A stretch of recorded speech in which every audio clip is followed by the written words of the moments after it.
Hello and welcome to the Animation Communication Podcast, for your source of discussion about animation, film, fandom, and more. So please join our host, I Love Kim Possible a Lot, or KP, and Lyle Convoy, or Lyle Manbad. Hi everyone, welcome to today's episode of Animation Communication with just me, KP, because Lyo is very busy and we don't want to bother him. So, for those who are new to the podcast, welcome. We're trying to get it back on a somewhat regular format of this recording, but we have plenty of backlog if you're new. I think this is episode 87-ish. I'm probably wrong, around that range.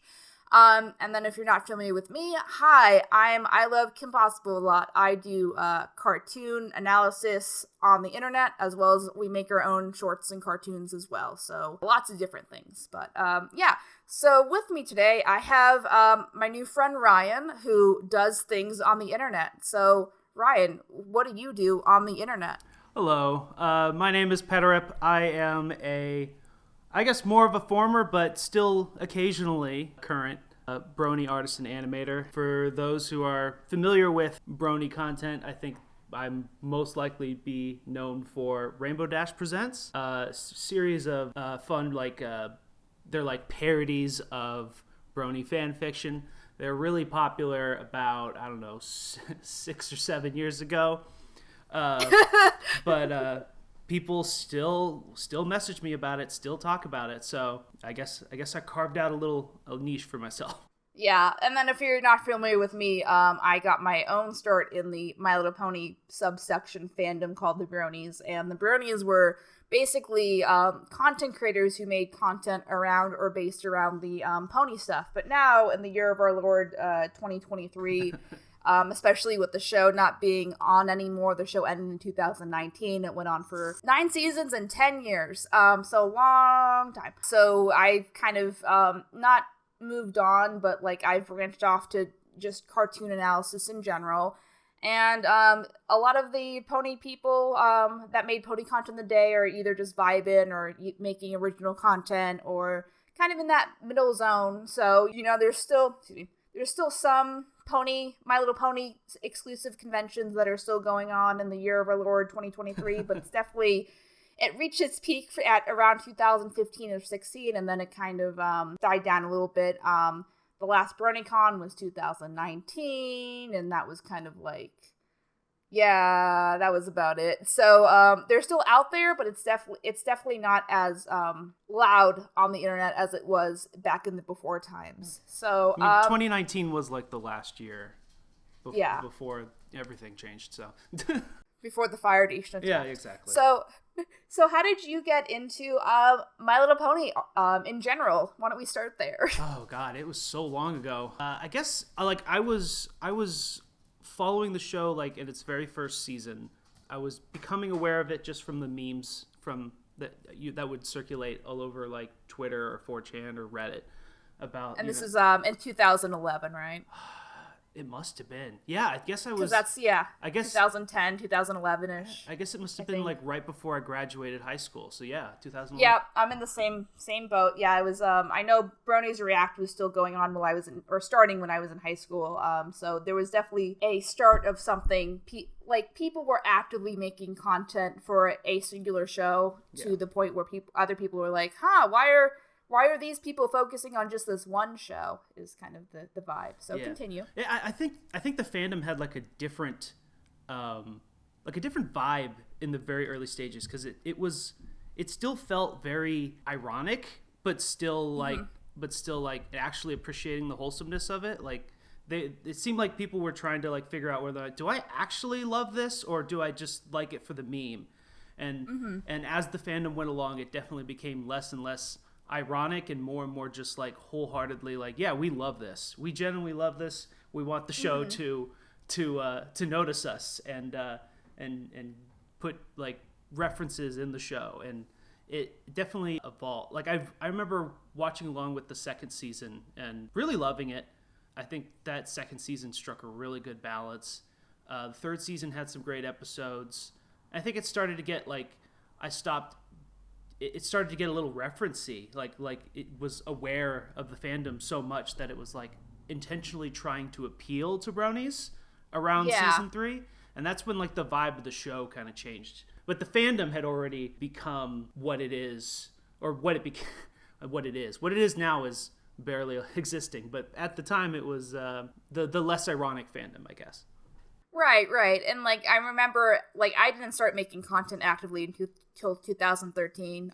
For those who don't know or is new, welcome. The character Discord got me into the show as a active fan, but I was just kind of an animation person, hence the username. So that was the Kim Possible fandom was my first like fandom I was somewhat active in by like message boards. Great show. Was, like, Great show. Yeah. Go watch it. It's on Disney Plus, but watch it officially because Disney sees those stats and they notice, and then they'll hire me to do the reboot, please, or not a reboot, a revival, something. Anyway, that's my master plan. You need to get a cameo if they revive the show. I need like it's at the point where some of the show staff follow me, and I made.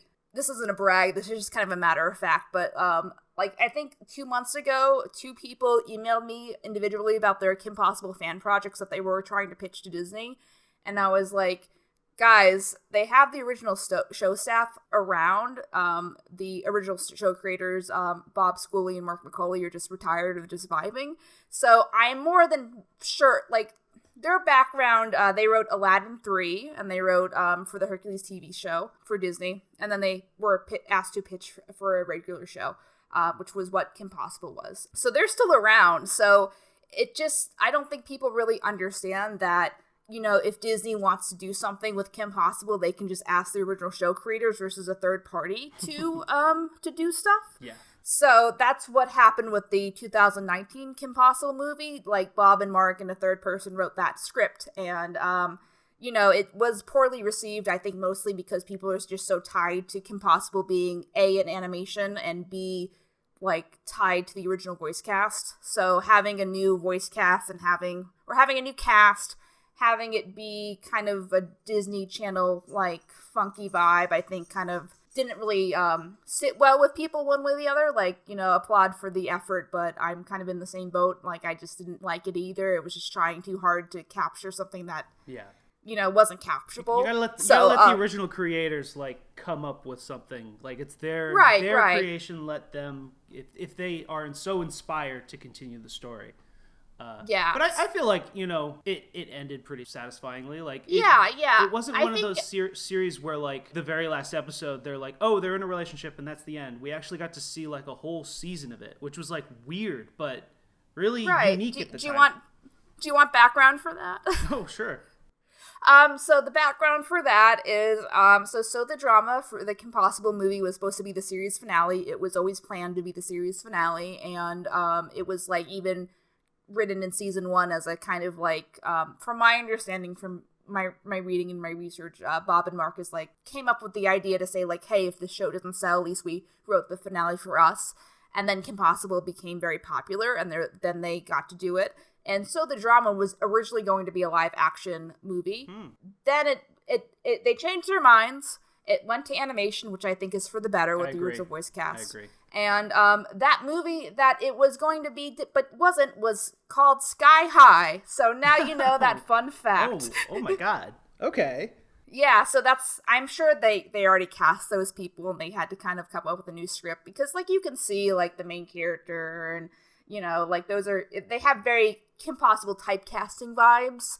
So I don't know that for a fact, but just kind of knowing the vibe, that would be my guess. Yep. So does it correlate, like, the main characters of Sky High would have been Ron and Kim? I believe so. Like, that's what I mean. Like, I'm not sure for a fact, but I don't know what stage in the casting process they were when that decision was made, but my guess would be yes. Oh. I need to... So. Now I have to rewatch Sky High with that in mind and try and, like... Yeah, I haven't seen Sky High in a hot minute. It just got a little bit messy with the script, in my opinion, just because it was a feature, and, like...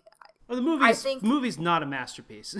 Yeah, I think basically they got more runtime and they needed something to do with the runtime. I'm not dismissing anyone's creative efforts. You know, it, like the subplots got a little messy just because of the developing circumstances, I'm sure, with it. But, you know, it still exists and it's fun. So the drama was the finale, and I think I say it in my So the Drama video, but like I think the biggest thing was the whole like there was a trailer where there was like Kim and Ron, spoiler alert for Kim this movie that came out 15 years ago.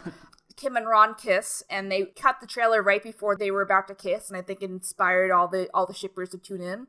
And the movie was a massive success. The only movie that did better with ratings as far as Disney Channel original movies was the original High School Musical at the time. So I don't know who made this decision. I assume our good friend Bob Iger, because he was CEO at the time, but I'm not 100% sure.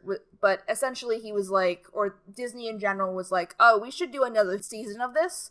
So there's always been some debate whether it was that or there was a German contract that required Disney to make another season. I think it was the former, but it was Kim Possible is very popular in Germany for some reason. I don't know. It just is. There's not really any reason why, from my understanding. So then they made the new season. And to your original point, Ryan, you know all this lore now. I think that was a good exercise in just like taking two characters and having them be in a relationship, but not have that influence status. Like the other thing I think about that comes to mind as far as the main characters being in a relationship during the run of the whole show is the Aladdin series. But even then, the movie was already out and that established the relationship. Like they didn't have a movie leading up to Aladdin and Jasmine being in a relationship. Yeah. So I think that kind of played with the plot. But I guess back to my earlier point. So I got the two scripts and I'm just like, hey, with all due respect, I don't work for Disney. You know, I don't really know what to do with this. My advice is to just make it a fan fiction if you still want it to be Kim Possible. But if not, then, you know, they have the original creators on staff. Like, they're going to go to them if they want to renew it. My understanding is there is some rumbles about that, but I'm not 100% sure. I think they decided it wasn't a good time right now. Hey. And then I tweeted that and I was like, hey guys, just so you know, I don't have any power to do anything with your Kim Possible scripts. I'm just a fan. I'm a very loud fan at the end of the day. I'm probably the loudest, but I'm still just a fan.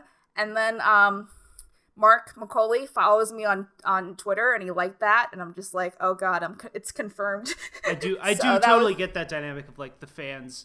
They really project a lot of authority and power onto you just because you have a lot of followers. I'm like, that's not how this works. Yeah, I mean, I'd like to do my Kim Possible show, revival show with some other elements. But again, I also still don't work for Disney, and I also I have some people that I'm friendly with who were previous staff writers on the show. Shout out to Nicole Dublin, who wrote some Kim Possible episodes that we're friends and we email every once in a while. She's a good bean. But at the end of the day, I'm just a person who makes content on the internet. I always advise people, if they really are tied to making a fan fiction, then make it a fan project. And I do panels about this where it's just just make it. Don't worry about making money. It's not your IP anyway. Yeah. It's not your, these aren't your characters anyway, so you can't really get far with it. But, if you really want this to be a fan fiction and you don't want to do Harry Potter and 50 Shades of Grey when you make it your own thing, then if it's about artistic expression, go for it. It doesn't hurt. Disney won't sue you for making a fan fiction. No. It make them look very, very bad. The only people, to my knowledge, that sue for that kind of thing are CBS and Star Trek, but they've kind of started to learn to lay off people, from my understanding. So yeah, considering that a lot of fans wrote some of the episodes of TNG, they should encourage that among fans. It's good for the show. Yeah, I mean, and back to My Little Pony, the reason My Little Pony you're a master at coming back from segues, I gotta say. I mean, I've been doing this a while. I do this professionally. I do panels professionally. Yeah. So, not that I'm bragging. I'm just kind of used to this. But anyway, yeah, so back to My Little Pony, because I did the pony conventions as a guest. I don't know if you were ever a guest, Ryan, but essentially staff members have told me the best thing that Hasbro could have done is let the fandom exist, because technically you're not allowed to make money off other people's IP. Mm-hmm. But at the end of the day, it's better to not punish fan artists for being passionate about the thing that you're making money off of. And then it encouraged people to watch the original show and get invested in that and buy like licensed merch, and that's like I think the pony fandom. If they have like any brain, they're gonna know how to monetize it, like monetize the fan like fervor around it. If like basically if fans are selling merch or something, it means that there's a hole, there's a demand, and there's a hole in the supply, obviously, where they're not supplying the merch that they want to buy. So right. So and I think it just kind of did the best it could until it just stopped making enough money to justify continuing the show. Mm-hmm. And then we got Generation 5, which has been hit or miss, but it's not it doesn't do the numbers that Generation 4 did. So I think what's probably going to happen is there'll be nostalgia, and like once there's nostalgia for G4, then they'll do some kind of revival or something. But it's just too soon for G4 to have ended to do that from a monetary viewpoint, I guess, if that makes sense. So anyway, that's our analysis of My Little Pony the franchise. Thanks for coming, ladies and gentlemen. So like I guess back on track. So Ryan, when did you start like actively making content for My Little Pony fandom stuff? I think the first thing I did was actually I did some fan art. So my partner in all of these projects, the Rainbow Dash Presents projects, has been Greg, who originally went by Thin Flam Philosophy and now goes by the moniker Don Somewhere. And at the time, he had a My Little Pony like abridged series called the Mentally Advanced series, and I liked it because it was very unpolished and crass and just reminded me of like the old Dragon Ball Z abridged stuff. And I submitted some fan art of like a scenario that was described in one of the episodes. I think it was Twilight's character had like a stuffed bee doll named Mrs. Buzzy, I think, or something like that. Sparmy Pants, is that what you're talking about? In the show, she had Sparmy Pants, but this is actually, I think, before Sparmy Pants was introduced. Greg just created a different stuffed animal that was a bee. This is some early lore stuff. Yeah, I know. I didn't. Yeah, that's what's so weird about like the fandom of the first season is because there's so little stuff in the show. A lot of it was like a lot of the fandom stuff was just made up or like just applied to it, and then like it's kind of weird where like we would create ideas or we would create things in our fandom stories that just ended up being like something similar to that ended up being in the show. And it's not like, they're not copying the fans. It's just like, when you have a basis for something and you're a writer, you're going to come up with some similar ideas, especially when you have like an entire fandom doing the same thing. So what is the analogy? It's the, if you shoot a shotgun at a shed, you're going to end up hitting a target or something. Like it's just a big spray. Well, yeah. At the end of the day, it's just similar tropes. Yeah. Like Twilight's like a nerd who's kind of antisocial. It would make sense for her to have a stuffed animal because of her antisocial tendencies, at least before making friends. Yes, absolutely. It's just it's just a simple idea. But anyway, I submitted fan art of her in the doll. And Greg liked it a lot and ended up using it in one of the episodes of the Advanced series. I'm like, oh my god, that's so cool.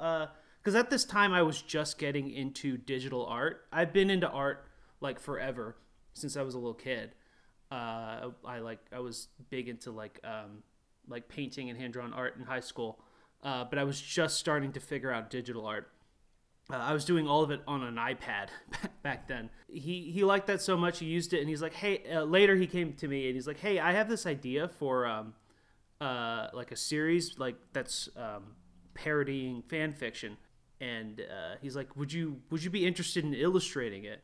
So at the time, it was supposed to just be sort of like a picture book, like Rainbow Dash is reading this fanfic. I think the first one was Bubbles, which is about Derpy, and her, like, traumatic childhood or something like that. She's abused. All of these fan fictions, they're so tragic. There's always tragedy. Can you give like a rundown of who Derpy is for people who don't know what that term means? Sure. Like super quick. Yeah. So I guess in hindsight, Derpy is a bit of an offensive way to refer to someone with fucked up eyes, but at the time that was sort of like everyone on the internet, if you have eyes that are cross-eyed, you go derp or whatever, you're Derpy. And there was an animation error in the first season where this one background character had eyes that were pointed in like different directions. It was just an animation glitch. But of course, because it was that first season and fans are like latching onto literally anything to create content and lore, they latched onto this character and named her Derpy, and it became the fandom's favorite character because it was their character. Like everything about this character was created by the fandom because she had no personality. She's just a background character walking by. So this character, in the Bubbles fan fiction, was like her tragic backstory about how she was abused, and that's why her eyes are messed up. But our Rainbow Dash Presents is sort of presenting it as like, and this is where it's like several layers of meta that gets like, it's almost not even worth explaining, but the mentally advanced parody version of Rainbow Dash has a different personality than the Rainbow Dash in the show. And this particular version of Rainbow Dash is a bit more innocent and kind of misses subtlety of a lot of things. So the joke was Rainbow Dash is reading the fan fiction and not picking up on the subtext. She's just picking up on a very surface level and projecting her own thoughts and feelings onto it.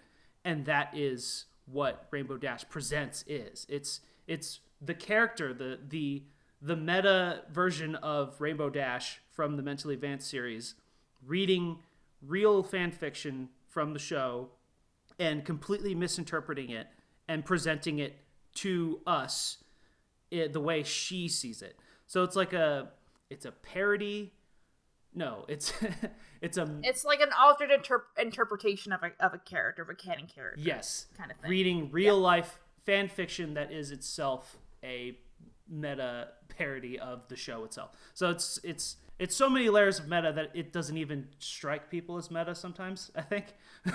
So that first episode of Rainbow Dash Presents Bubbles was really, like, it got really popular in the channel, and I enjoyed doing it because it was my first kind of foray into making YouTube content like this that people actually watched, I guess. So we kept doing some episodes. I think our next episode was Cupcakes, which is one of the most infamous Brony fan fictions. And for those of you who... I haven't thought about Cupcakes in like 10,000 years. Yeah, and that's a good thing. That's a good thing. But for those who don't know what that is, it's basically a gore fan fiction of Pinkie Pie killing all of the ponies in Ponyville and turning them into her baked goods. Again, this is the type of content that the Brony fandom kind of started off as, where it's just like, it's so ironic. The entire point and appeal of Cupcakes is that it's, oh, what if we take this wholesome thing and made it super grimdark and evil or whatever? And people are like, wow, that's brilliant. And that's the way the internet worked about 10 years ago. Right, and I think to your earlier point, like, I think people were just so like flabbergasted that people were paying attention to stuff they were making, regardless of if it was fan art or stuff. Like, that was definitely my interaction with the internet, because I was like, I made art on DeviantArt in high school, but like nothing really like caught on like actually being a content producer. So I think you kind of get that high of like people are actually paying attention. Now what? And so you have to, at the end of the day, need to be healthy about, because like you shouldn't base your whole like sense of worth and your validation on whether you're making content online. Just as a heads up, do it for healthy reasons. But yeah, especially in the early days, that's what a lot of people kind of like, they were like, oh wow, I'm making art and people give it, whoa, we gotta make more, we gotta make all of the art. So it wasn't really about the money, it was just kind of about, you know, making art for the sake of it and or getting attention, if that was your unhealthy mindset. So yes. Continue though. Yeah, pretty much.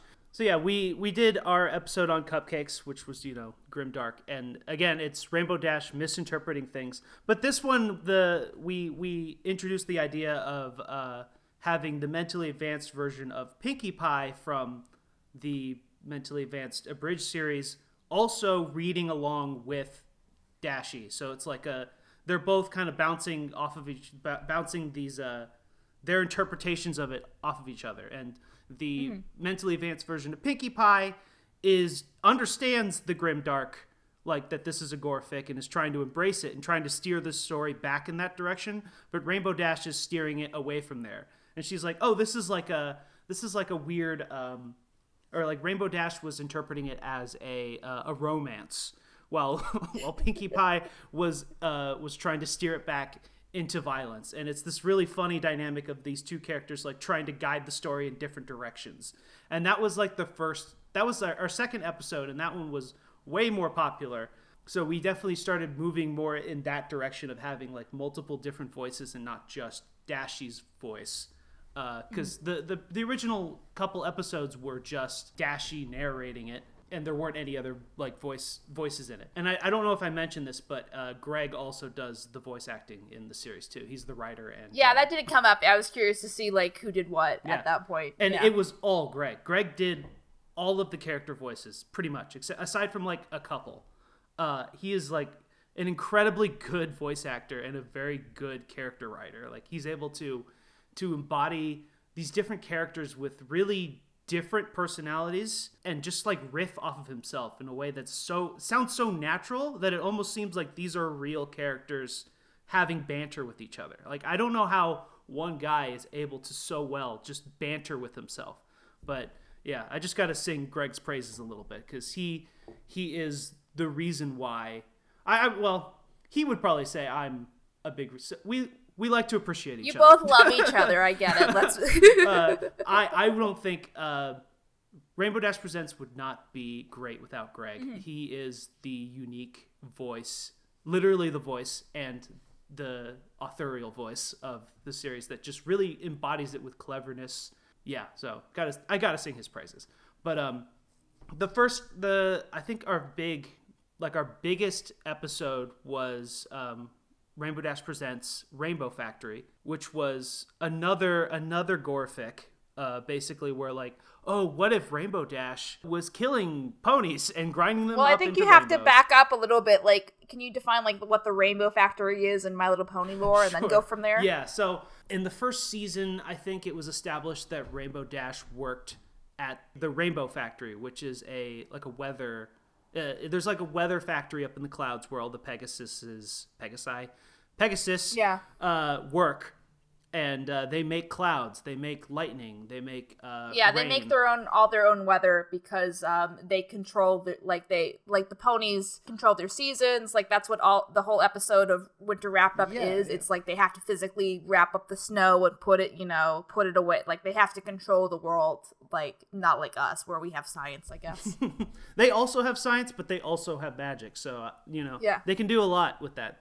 I would say the magic lore of My Little Pony is built out pretty well. I mean, compared to like Harry Potter, but yeah, Harry Potter's messy, and then Harry himself isn't really that interesting of a character. No. But anyway, yeah. So anyway, in that episode, was that the Winter Wrap Up episode? It was. I don't know. It was some. No, it was episode. The one where they introduced the Rainbow Factory was the Sonic Rainboom, I think. So she did her Sonic Rainbow the first time and saved the Wonderbolts, and I just saw it recently, so that's how I remember all this stuff. But she gives the other characters a tour of the Rainbow Factory because that's their first time in Cloudsdale, which is where Rainbow Dash is from originally. But now she's kind of in Ponyville, even though that's where she's from. Yep. So Aurora Dawn, who was the writer of the original Rainbow Factory, back when he was a young little guy, he was just like, oh, wouldn't it be epic if Rainbow Dash actually was murdering people and turning them into rainbows? What if that's where the rainbows come from? That's the plot of Rainbow Factory. So in our parody of it, again, Rainbow Dash does not get that at all. It's just sort of a story of them touring the Rainbow Factory, and it's like Willy Wonka or something. And it's mostly wholesome, but mostly confusing because she's just completely misinterpreting aspects of the story. Oddly enough, people liked Rainbow Dash Presents separate from the fan fictions themselves. If it seemed almost like the Rainbow Dash Presents episodes were so funny on their own and so interesting on their own that you didn't need to read the fan fiction in order to like appreciate what Rainbow Dash Presents was. And I think that was like a big appeal to it because like a lot of people don't want to read a gore fic about Rainbow Dash killing ponies. That's not something they want to read, but they'll watch the Rainbow Dash Presents Rainbow Factory because that's completely different. Yeah, that's kind of like, but it's subtext based on subtext based on subtext. Right. So that's why I'm just like, define what the Rainbow Factory is. Like, cause that was before my time, so I knew I knew the song. There's a song about the Rainbow Factory by Wooden Toaster, who was a pony person back at that time. So that was my context of the Rainbow Factory. It's a good song, and there's fun remixes, but I didn't really understand I honestly didn't understand the context of Rainbow Dash murdering ponies until this conversation. Yeah. So, my interest was always about Discord the character, so that wasn't really in the realm of Discord the character, as far as me actively going out of my way to look up stuff. Yes. So. And I think I was working on the very first Rainbow Dash Presents when the first episode of season 2 came out with Discord in it. And that's when I'm like, oh, this show, I do actually like the show. Like before that, the fandom was trying to like find itself. So like that gap between season 1 and season 2, I think was where like a lot of the early Brony stuff came into being, because people were like creating new content to like justify like, why do I still care about this even though the show's not actively airing new episodes? Like, why do I care about this? And like, well, here's new content. I'm creating new characters. I'm adding to the world. And that's when like the fandom really started to like develop, and like once the show ended or the first season ended, that's where a lot of these iconic fan fictions, because I would say like Rainbow Factory and Cupcakes were like probably the most famous Brony fan fictions. Actually, well, there's also My Little Dashie, which I will get to. But yeah, those three are probably the biggest ones. And I think too, not to interrupt, but I think too, since you did mention Discord, like I think casting, because for those who want further information on this, you can see the Brony documentary on Netflix. I don't know if Ashley. There's two. There's one that Lauren Faust and Tara Strong and John Delancey, the voice of Discord, made, which I believe is on Netflix.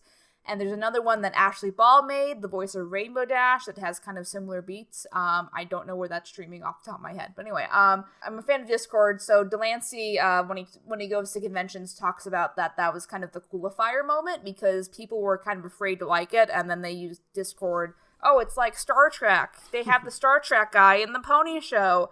And then the old boomers were like, oh, okay, son, you do you. So that, helped as well as far as people transitioning, because like there were a lot of guys who felt insecure and about liking the pony show, even though it's just fantasy at the end of the day. So they needed reasons to justify them liking the show that didn't have any basis on their sexual orientation, which is so horrible in hindsight. Yeah. But like that's kind of the vibe it was back in the day. It is interesting though in hindsight to talk about, or to think about the Brony phenomenon from the context of feminism and masculinity, because I've heard from a lot of trans women that their Brony, like the Brony fandom, was the first time they ever felt like it was okay for them to embrace something feminine and to kind of explore that aspect of themselves, and it led them down the path of fully embracing that. And I think that's really cool. I've talked. Not to interrupt, but I've also just to go on that point. I've talked to a lot of not a lot, but there's a lot of trans girls that like my content. God bless you. You guys are valid. I appreciate it. And I get a lot of fan trans girls on the server, and I try to make sure everyone's safe and stuff. But regardless, to that point, there's a lot of people that back in the day you would make pony OCs of based on yourself. That's how I have a very my pony OC is very active, because it was also me, but it was just a pony version of me essentially, and my personality in the videos was just me, but slightly over exaggerated for the sake of comedy and beats and stuff like that. So it was pretty much me. And, a lot of people, so the cool thing was to make a pony OC to put on your badge for going conventions and, whatever, like as a stand-in for if you're a writer to have that, or a content creator, you'd have that, or even an artist, maybe you'd put your pony OC in the background of like an art piece to, Anyway, to kind of put yourself into it a little bit more visibly. But there would be a lot of trans girls who weren't out yet that would have a female pony OC, because they just liked the idea of having a female pony OC. And this was years ago, but I talked to someone and they were telling me about that and how their friends were like, yeah, we kind of knew because you had a female pony OC. And they're just like, oh, I didn't know it was that obvious. And just like, it's cool, but it was right there, Yeah. So a lot of, there's been multiple stories about people who have female pony OCs that identified as male at that time, and then that kind of helped with their understanding of who they were, and it really let them explore that element of themselves, and I think that's really cool. That's it's really healthy to give men permission to explore some of the more feminine aspects of themselves. Like not because like, you know, all men are secretly trans women, but just like, you know, like there's more to masculinity than just like what culture defines as. And then stereotypically men are taught to kind of hold their emotions in, and from emotional intelligence and from just a mental health standpoint, that's so toxic. So I think just by being able to make healthy friends, that there's also a lot of autism elements in the pony fandom. I'm not saying that dismissively, but it's just kind of like neurodivergent people will be drawn to like cartoon characters because it's easy to understand a whole character's vibe because the cartoon characters are designed based on their personalities and not just an actor.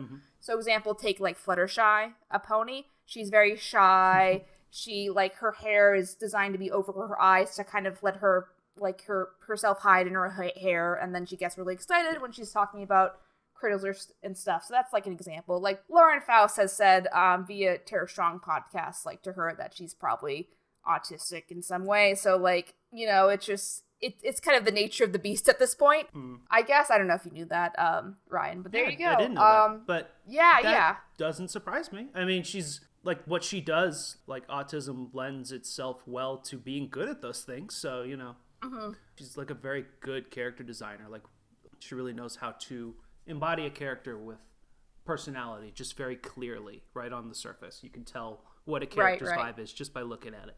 Right. And that kind of helped people because with live action stuff, that's kind of harder to tell from my understanding of this because it's just an actor and you kind of have to watch the plot to really understand like, you have more control of the color palettes and the space via animation, and you can use, like, colors to emphasize tone or structure or, like, appeasability, essentially. So there's just a lot of more visual control with animation from my I'm an animator, what I'm talking about.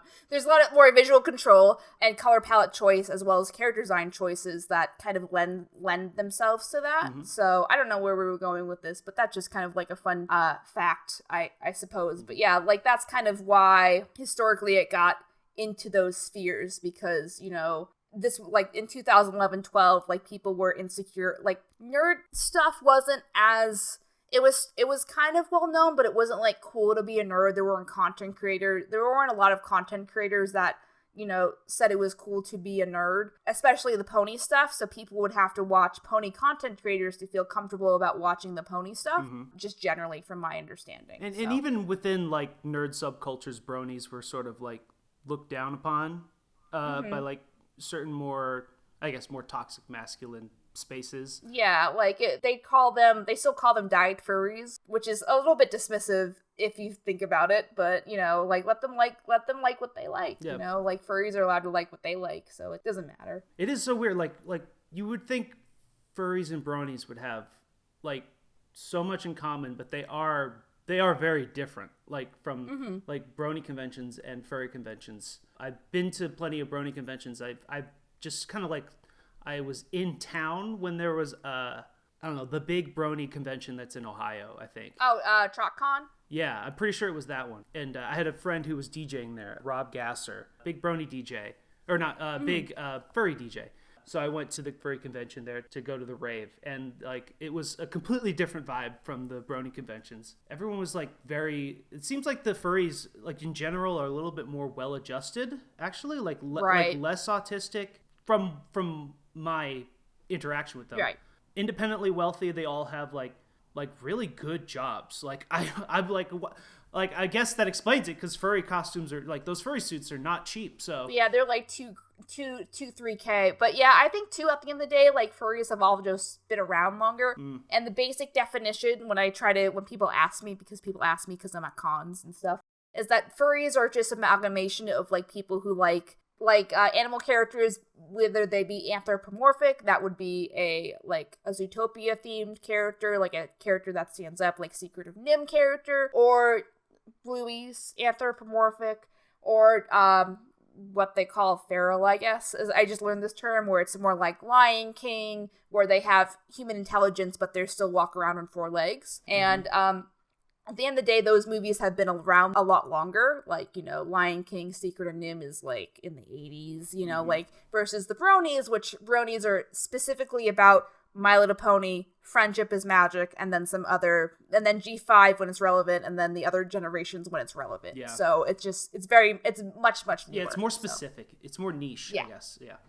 Yeah. So I guess it's my turn to segue back to what we were talking about. I mean, you're the guest. Yeah. You might as well eventually. No, I'm kidding. I did like this segue, this tangent, like talking about the. Well, yeah, that's like at the end of the day, this is like the podcast in general is about education, especially for and letting people know their options. So we've done plenty about like how to make it in the industry kind of thing. Mm-hmm. So like fandom and fandom history stuff I think is fascinating, especially for people that like found my content or just found the podcast via some other thing and they're just like, what's a brony? Yeah. I don't know. Or even a lot of brony videos, Yeah, or even like the younger bronies who like got in more around season 3. Like they have no idea what the fandom was like in that first season. It was a different animal. It was still trying to figure itself out. Right. It was weirder.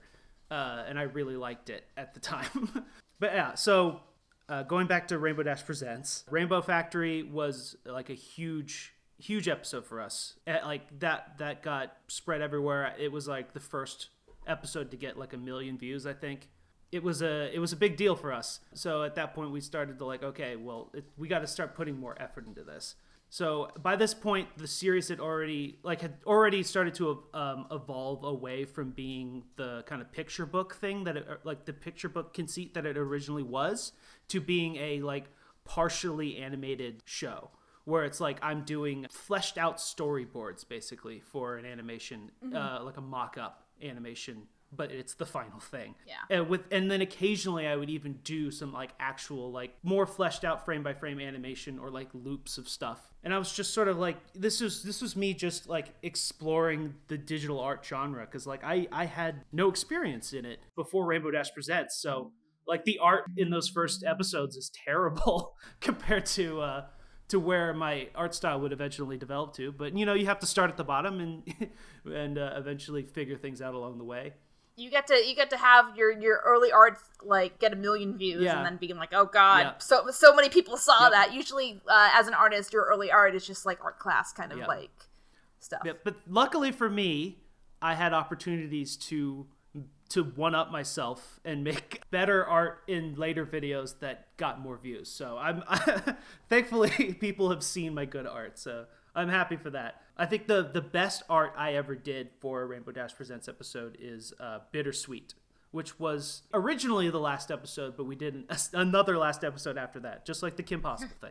But segued all back. Wait, we're going back to Kim Possible. That's what this whole podcast is about. So yeah, after Rainbow Factory, Rainbow Dash Presents Rainbow Factory came out, I was pushing for My Little Dashie, because that's another big one. And I was excited to explore that idea, or explore that one. Okay, what is the plot? I'm going to make you tell us what is the plot of My Little Dashie. Okay, so... in 2 paragraphs or less. Okay, My Little Dashie is about the story of a stand-in for the average brony, like a NEET, who just has like a very like... I guess he's not a NEET because he lives on his own. So he's just a... What is a NEET? Like an anime... like they stay at home with their parents. Oh, okay. Like keeps to himself. Yeah. It's like it's a story of a shut-in guy who's like really shy and doesn't have many friends. He finds a little baby cartoon Rainbow Dash in a box in an alleyway, and he adopts Rainbow Dash and raises her like a child. And that's it's a super sappy, a very very tugging at your heartstrings piece of fan fiction. And then at the end of it, I think he has to send Rainbow Dash back home, and it's really sad. And it's so sad. Oh, spoiler warning! Yeah, for a piece of fan art or a fan fiction from 10 years ago. What's funny about this one is after we did our Rainbow Dash Presents My Little Dashie, which is a fairly straightforward adaptation of it, except it has Batman and Harry Potter and other stupid shit in it. The original author of the fan fiction, Rob Cakerin, like contacted us. He said, "Dude, I love this parody." He would talk to me how like he personally hates My Little Dashie, like his own fan fiction. Oh, because it gets parodied all the time, right? Well, it's just because. So he told me that he wrote the whole thing in like a caffeine, like sleep deprived binge. in like 2 Right. days, and he posted it. And like after he kind of came to his senses, he actually deleted it because he's like, this sucks. Why did I make this?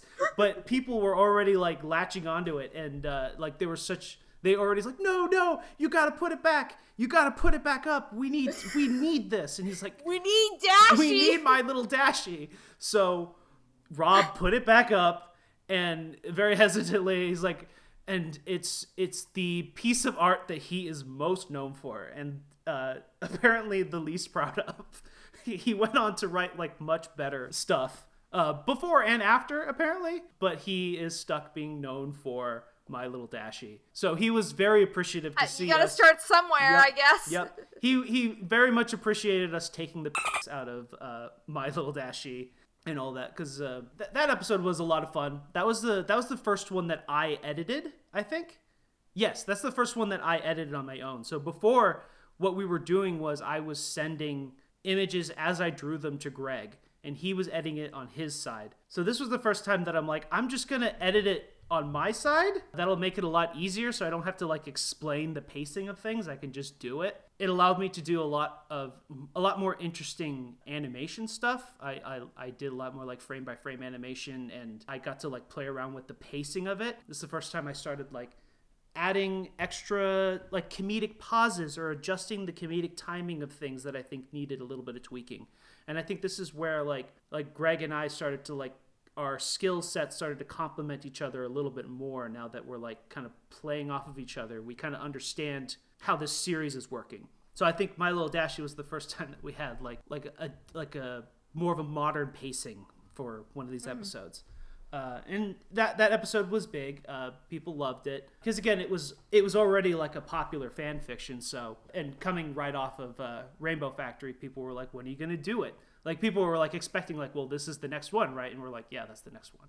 So the next one that we did was Bittersweet, which is still my favorite episode of Rainbow Dash Presents. And Bittersweet is not a fan fiction that many people know about. It wasn't like a big famous one. The conceit of that fan fiction was that what if Pinkie Pie was suicidal and wanted to die, and she we definitely need like an adult only content warning on this episode. Yes, you know? yes. Sorry, spoiler warning. Well, you already cursed, so it's fine. So we're already past that. Yeah, we've crossed the threshold a long time ago. Great, yeah. The one episode I'm on is going to start with a content warning, the trigger warning. I mean, it's don't feel too bad. It's up to the guests. Oh, I don't they feel want bad. to I curse don't or feel not. bad at all. So yeah, I would do it. I would accidentally do it even if I was told not to. we have to do the whole podcast again, but you can't curse. You only curse, I think, twice. You gotta just start from scratch, man. You are free to bleep me. I'm fine. It'll only make me cooler. No, we'll bleep you like SpongeBob, and we'll put the little like. Oh yeah, the awooga, dolphin noises. Yeah, the dolphin noises. Yeah. So anyway, Bittersweet is what if Pinkie Pie was suicidal and wanted to, because she got diagnosed with diabetes, and she's gonna kill herself by eating herself to death with sugar to put herself into a diabetic coma, and that's the plot of the fan fiction. And then the rest of the fan fiction is like all of the characters just crying and being sad about Pinkie Pie being dead. For like the rest of it's most of the fan fiction is just them moping around for several chapters. People, why do people want to actively be sad like this? I do not understand. I don't know why, but this is the kind of content that people were writing at the time. It's just a practice of writing tragedy, I guess. So Bittersweet. It like Pinkie Pie still dies, but she's more like the version of Pinkie Pie in Mentally Advanced series in Rainbow Dash Presents is sort of like a crazy like a chaotic character where she's like I'm going to like overthrow the government, and like this is all for like revenge, and like I'm gonna get one up over on them, but she's also like really stupid, so she's doing self-destructive things to get revenge on other people. So the start of the episode, she was going to try and commit suicide by diabetes to stick it to the diabetes the healthcare system, I think, something like that. And like Dash is like, no, don't do that, please. And she's like, no, you must do it. It's important. It's vital for this. Uh, so the ultimate parody in our version, Rainbow Dash Presents Bittersweet, is that the mentally advanced characters don't like Pinkie Pie because she's an annoying, crazy revenge person. They don't like her. They don't want her around, but she still just kind of like shows up in this, alternate version of the character. So in the Bittersweet version, the only character that's actually sad is Rainbow Dash, and all the other characters are like, yeah, no, we don't. I don't care.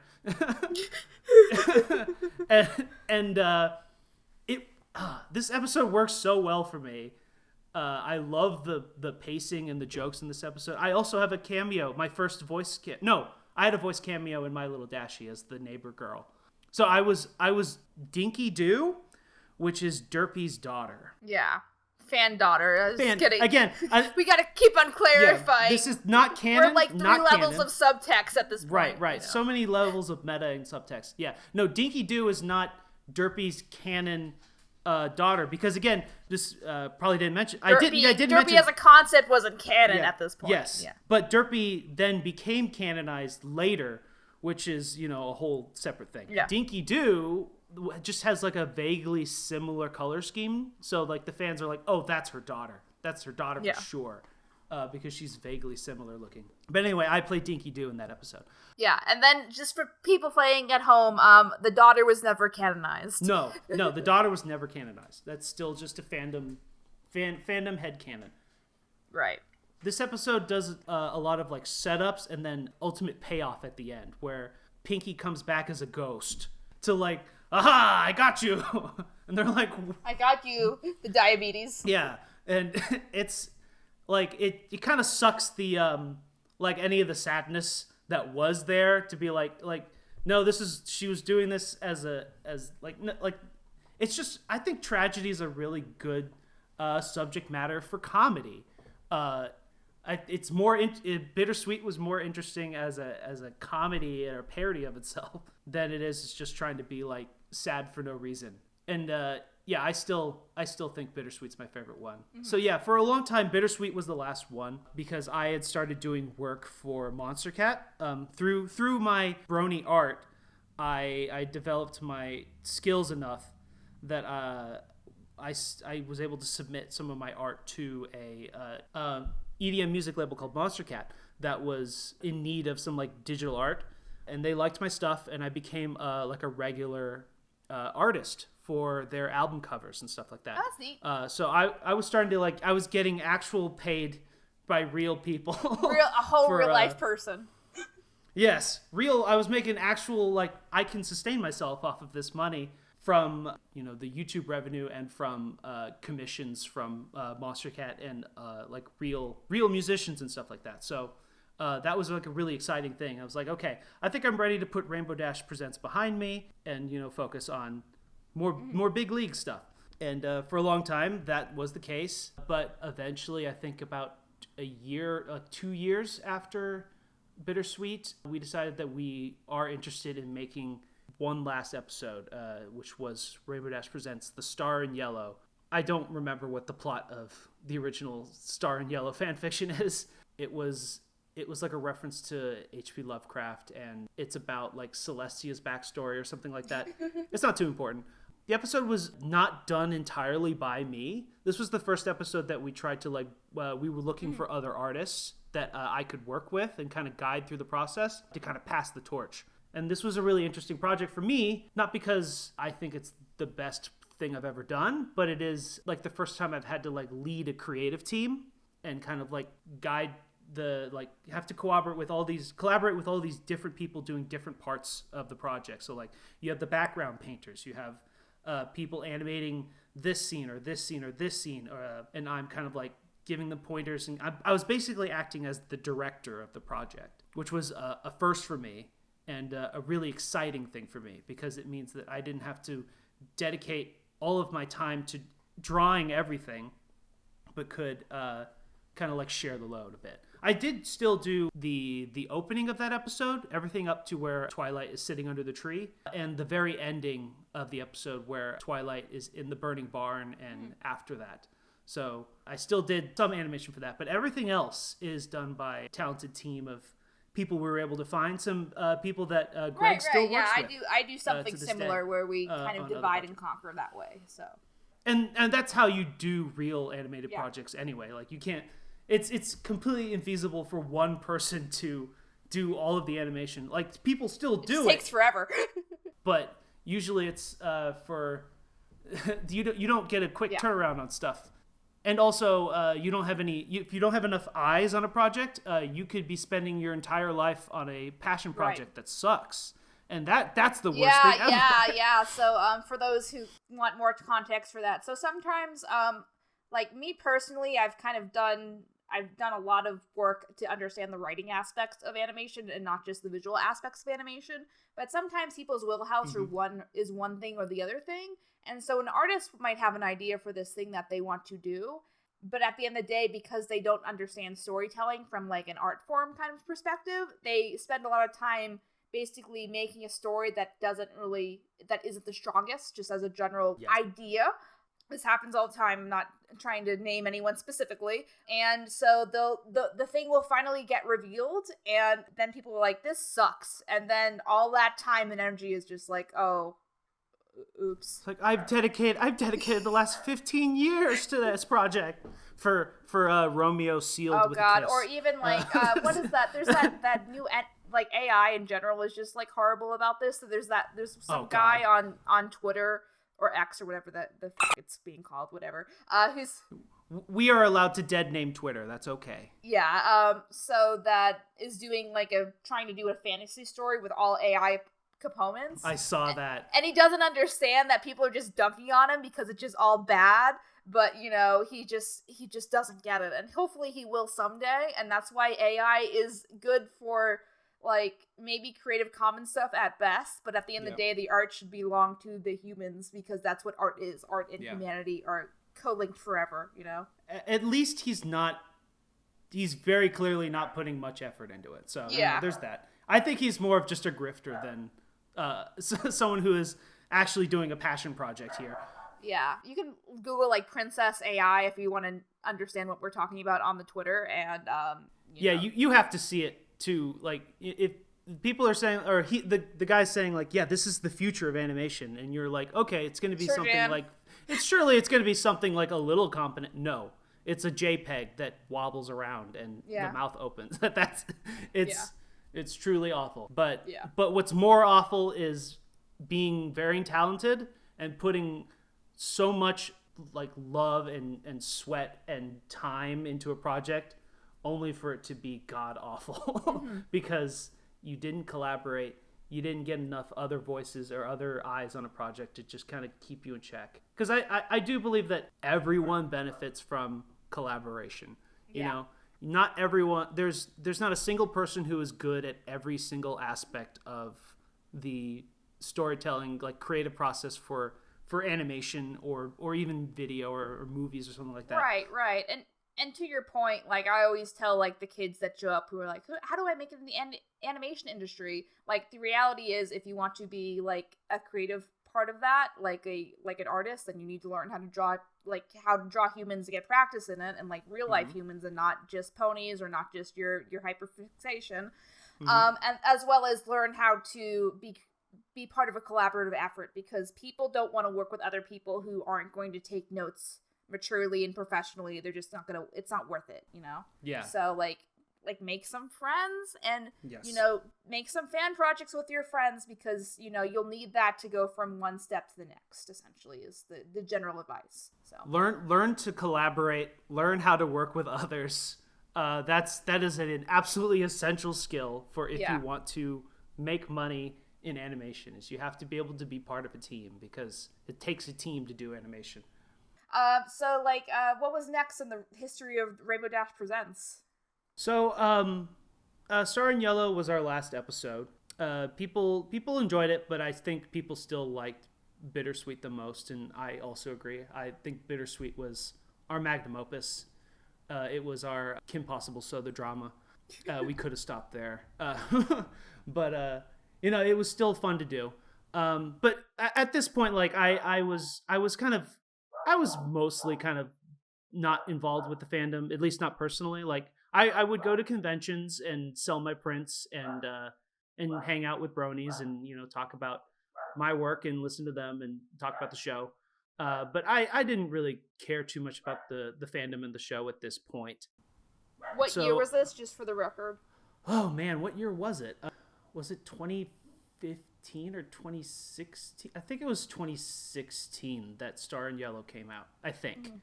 And I was starting to like, again, I was ready to kind of like move on. The time in the brony fandom, I enjoyed it. It was very important for my personal development as a person and as a creative. But I was like, yeah, I think this is no longer for me. I think this is, you know, I'm glad that people still like it, but it's not for me anymore. And that's fine.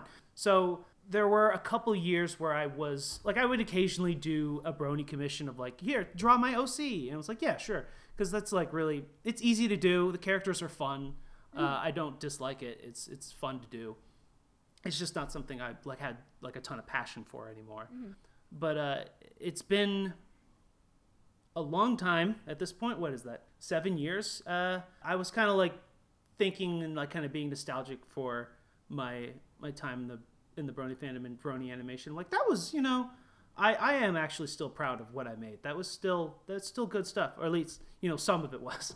A lot of the early stuff, I'm like, yeah, that I could easily redo that a lot better. And there were even times where I've like toyed around with the concept of like, what if I like were to reanimate that Cupcakes episode and do it like with the modern style? That would be fun, but also it's a lot of work, and I'm already doing a lot of animation or like illustration stuff as my job. It'd just be like, do I want to do more of my job as a in my free time? No, not really.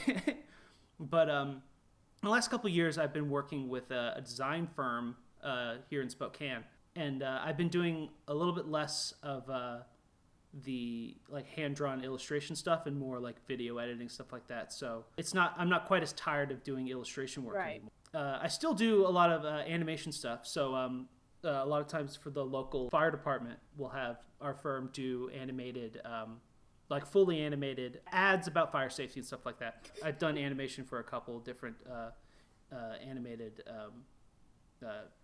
PSAs and stuff like that. And those are always fun to do, but they're not like, you know, they're not like a passion project or anything. Uh-huh. Every year, like Greg on Dawn Somewhere, the YouTube channel, he's still making content. He's still doing his thing. He did like Let's Plays for a while. He was doing animated content with some of those talented animators that we trained up during Star in Yellow. So he was still like making some content and still putting himself out there, just, you know, without my involvement. But he hosts an event every year on his Discord channel, which is, you know, still booming apparently, which is, you know, exciting to hear. Called he does a vid somewhere competition where basically he has the members of the Discord make a animated, or not an animated, just any sort of video content within like a month's time, and then it's then the fans vote on the best one, and it's just like a kind of like a fun event. But for this year, he's like, it'd be really funny if like we just dropped some actual like Rainbow Dash Presents, like new Rainbow Dash Presents content randomly in this thing, and then just like say it's disqualified for some stupid reason, and it can't win. And I was like, you know what? I'm kind of on board. Troll his audience. Yeah, exactly. We're just trolling the audience, and I can get behind that. I can totally get behind trolling the audience. And also, I was like, yeah, I mean, I could do that. But I did not have the time to do a fully animated thing. So my idea was like, okay, what if I just do a sort of like an RPG thing, like an RPG dating sim where like the characters sort of just slide in and there's text on screen, but it's still like fully voice acted, and it's enough to get Greg's humor across. Yeah. So just 2 weeks ago, we released a video called "Where Are We?", which is sort of like a where are the characters now 7 years after the last time we saw them in Rainbow Dash Presents Bittersweet. And so we have a little bit of commentary on the show after we, you know, stopped making our content. Twilight is stopped being an alcoholic. She's pulled her life together a little bit now that she has a daughter. Rarity is like the the aunt that brings the good gifts. Rainbow Dash is still an adrenaline junkie, but her age is starting to catch up to her, and she's like clearly like dinged up and has some bruises and scars from numerous accidents that she's probably occurred in the last 7 years. Yeah. AJ, you know, she's aging gracefully. We did Greg included some commentary about Rainbow Dash and AJ being. Was it true that they were canonized as a couple in the? It was the same thing with Fluttershy and Discord, where it was heavily implied. It was up to interpretation. I'd make a stronger case that Rainbow Dash and Applejack were, but the thing is, like I imagine there wasn't really any lead up to that besides them liking the same things in the show. So I think they should have just like did that a little better if that was the case. So I guess you could make it like it seems like it might have just been like it might have just been like fan service, but you know, I think the implication was that it was canonized. And, so it wasn't, canonized objectively, but for the most part it was. And then they put enough meat in there for you to build a solid head canon. Right. And I think the same thing for Fluttershy and Discord. I think honestly, like me being as vocal as I have been in the Brony fandom and against that ship on a romantic level, not, you can ship what you want, but like at the end of the day, like I see Discord and Fluttershy is like a very platonic, like pure thing that I don't want them to get fucked up by fucking up, essentially. Yeah. So, that's now why they left swearing. that. Now you're swearing. You gotta get. I mean, you started it, so yeah, I started it. Yeah, I curse naturally. It's just a matter of like I want to make sure people are comfortable with that.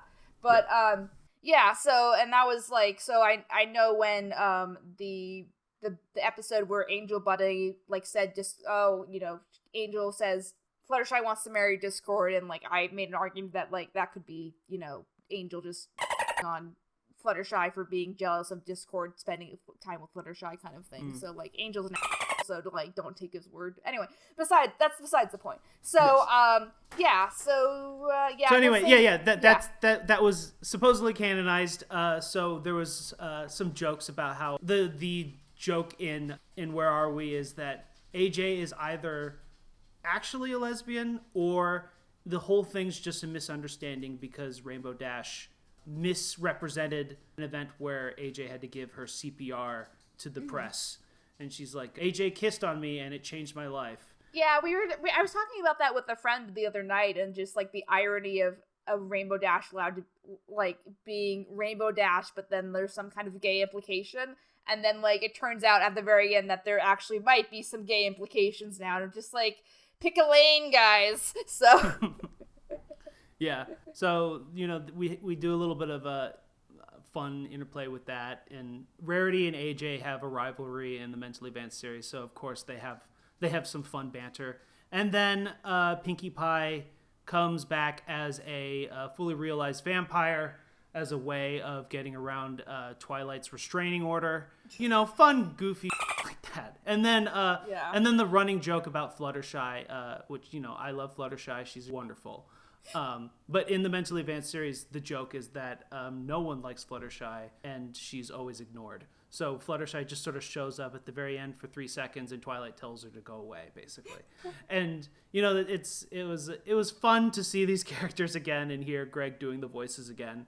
And Greg and I were talking like, yeah, that was fun enough to do. It didn't take me an outrageous amount of time to make the video, so we could maybe foreseeably do something like this every once in a while, just to kind of drip feed some content. I mean, that's why I reached out, because I saw that. I'm like, oh, I didn't even know they were still like doing things. Good for them, But that seems to kind of be like the fandom right now in general is like, I'll also drip some pony content every once in a while. I guess this would count as pony content in like a broad sense.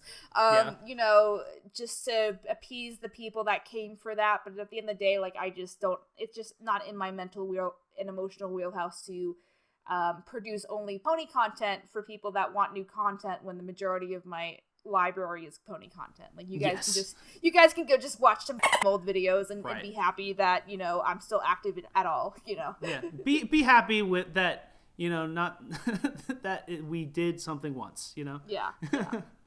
So I'm sure you get that all the time too. Yeah, I haven't been too engaged on like brony circles, so I've been able to most of that discussion is just in the YouTube comments, and I don't read those anymore. But yeah, that's fair. So yeah, I guess that's the end of your whole journey, right? yeah, that's it. That's up to current day, up to 2 weeks ago. Cool. What do you have for breakfast, just so the fans know? I had a breakfast burrito from Trader Joe's. I went over to Nice. Yeah. Okay, so where can people find your personal content if they want to find like your standalone art stuff or your Twitter and all that stuff? Like drop some links. Yeah, all of my handles are still Petirep. That's Petirep. I started posting things on Tumblr again because Twitter's dying. I went from one dying platform to a dead platform, I guess. But maybe we can resurrect Tumblr. It was fun once. It was fun once, that one time. Yeah. But I still mostly just post on Jitter with an X and on Tumblr at this point for Brony content or for my illustration content. And I guess Instagram. I post stuff on Instagram. Which includes some of my work I've done for the fire department recently, like my animated work. And also, I guess I skipped over my most favorite project I've ever done because it's not related to Brony stuff or Monster Cat, but I did a. Oh no, it doesn't count if it's not a Brony content. Shoot! Okay. Well, I won't. Yeah, my favorite project I've ever done is a fully like a 4-minute music video, animated music video, fully animated, for a song my cousin did called Cumberland.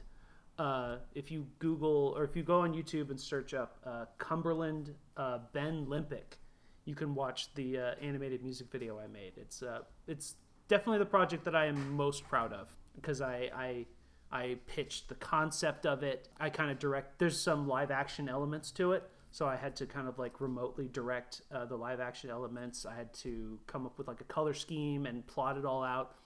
It was a really fun process to do. So definitely, if you want to check out my favorite work that I've ever done, that I'm the most proud of, check out Cumberland by Ben Limpic. All right, and then as far as me, so content's been a little bit, like, we're still actively making stuff. Don't worry, people that are listening to this, like, relatively recently of its release. So don't worry, we're still making content. We're just behind for reasons I don't really want to go into, but essentially we're behind because sometimes there's people that don't pull their weight, which happens, especially with non-paying work. But regardless, so main content will be back like hopefully the next month-ish, and then the fan server right now is really poppin'. So if you're not in the fan server, the Discord fan server, there'll be a link in the description, but in case I forget, it's on my link tree on the about page of my YouTube. And we now have an event going on every night, included in multiple events going on the weekends. So free movies, free games, make some friends. Like, I'm trying to get people to make friends and have fun in there. Like, we've all worked very hard on the fan server recently.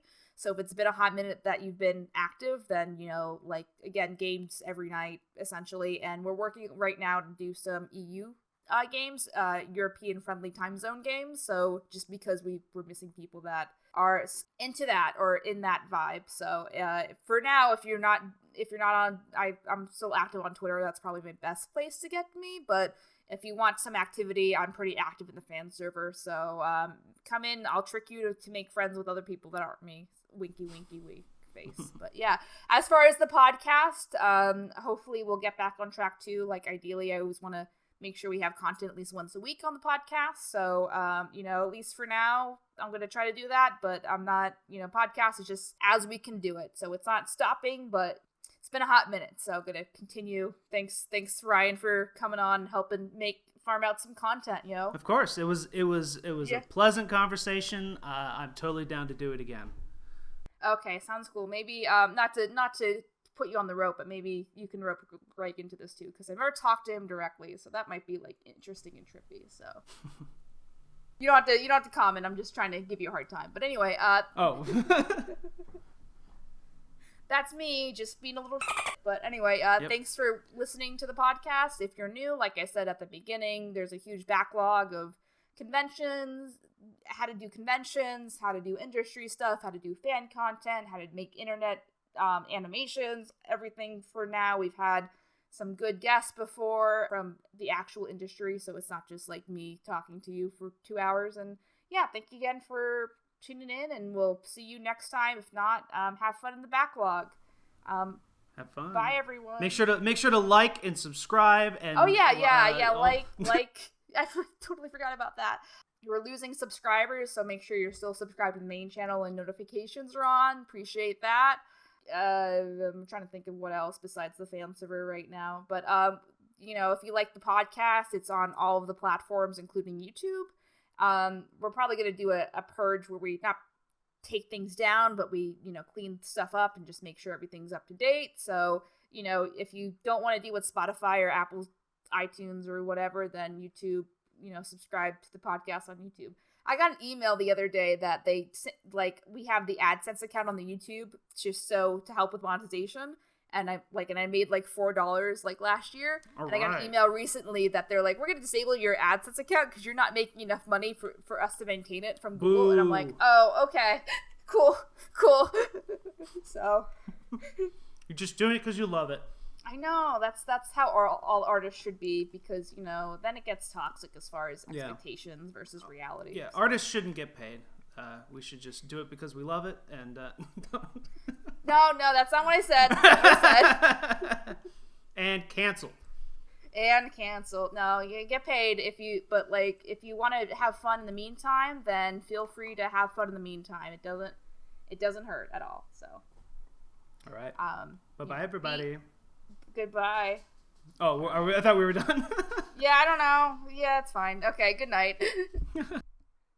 Thank you so much for listening to Animation Communication on YouTube, Spotify, or your favorite podcasting provider. We are really hoping the show makes a difference in how people view animation, as well as media as a whole, as well as giving and providing advice for people all over the world who like and want to join the animation and media industry. If you like what you heard, please remember to show support by giving a like, a follow, rating those 5 stars, as well as subscribing to our main I Love Kim Possible a Lot channel on YouTube, and turn your notifications on. New episodes of Animation Communication come out every Wednesday at 6 a.m. EST on podcasting platforms and 4 p.m. EST on YouTube. You can follow the podcast on Twitter, Instagram, and TikTok at the KP Podcast for information on upcoming guest episodes and more, as well as our hosts KP and Lyle Convoy at I Love KP a Lot and at Lyle Manbad on social media. I'm Lucy, and thank you for being a part of our community. See you next time on Animation Communication.